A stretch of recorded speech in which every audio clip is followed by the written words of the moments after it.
part, I talked about following the one great truth in financial services in the words of our founder. And I guess that the one great truth as we see it is that whoever is most proximate to the customer in the chain of events of a retail financial services transaction, that's usually the person or the entity that sucks most of the value out of such a transaction.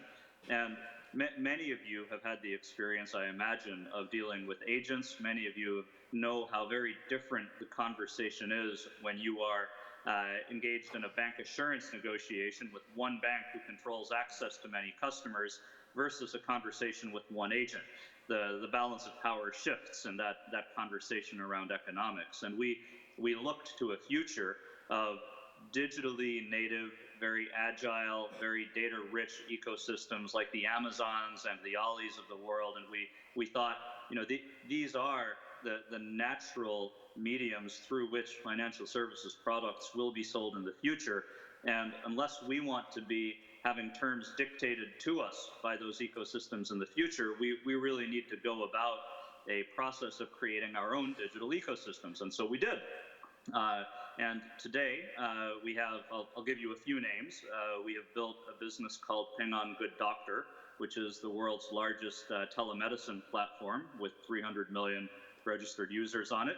We have built a business called Lufax, which by our count is the world's largest online purely online wealth management platform. We did a fundraising round for that business about a year ago that valued it at about $38 billion. Good Doctor is now publicly listed. It has about an $8 billion market cap. And then we also have a business called AutoHome, which is China's largest market for online auto sales. And that's also a business that is now publicly listed, and it has a market cap of about $10 billion US dollars.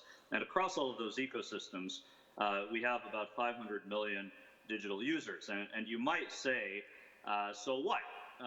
This is maybe just kind of an overgrown science project. Here is the so what.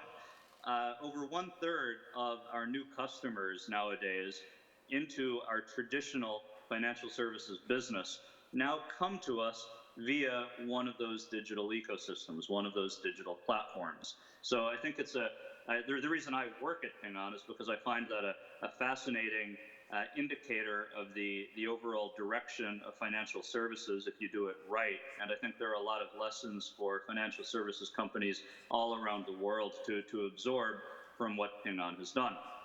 I think the point of this speech was in part for me to talk a little bit about how Ping On thinks about international strategy. It is true that we are now at a point where we think it makes sense to open up some of our homegrown technology to other financial services businesses. And we in fact have a business we have started called OneConnect that does just that. Imagine all of Ping On's APIs, all of Ping On's microservices designed for claims management, for underwriting, for fraud detection, for micro-expression evaluation of an agent who's applying for a job. Imagine all of that on an app store-like platform for others to use. That is OneConnect. And in China, we have 600 banks, we have 70 insurance companies who today use our technology via OneConnect for things like claims, KYC, fraud detection, account opening, and so forth. We would like to begin to offer some elements of our technology to companies in Europe. We have no intention, no desire to buy a big financial services platform of our own in Europe, but we think that what we have built has relevance for financial services companies elsewhere in the world. We know that we are not the kind of company that is going to have a natural linguistic or cultural ability to, on our own, go to a market like Europe and offer these kinds of products. So we spent a lot of time searching the European tech and financial services landscape for a platform that had a similar approach to ours in respect of being competent in company building, in terms of not wanting to antagonize financial services incumbents, but to partner with them.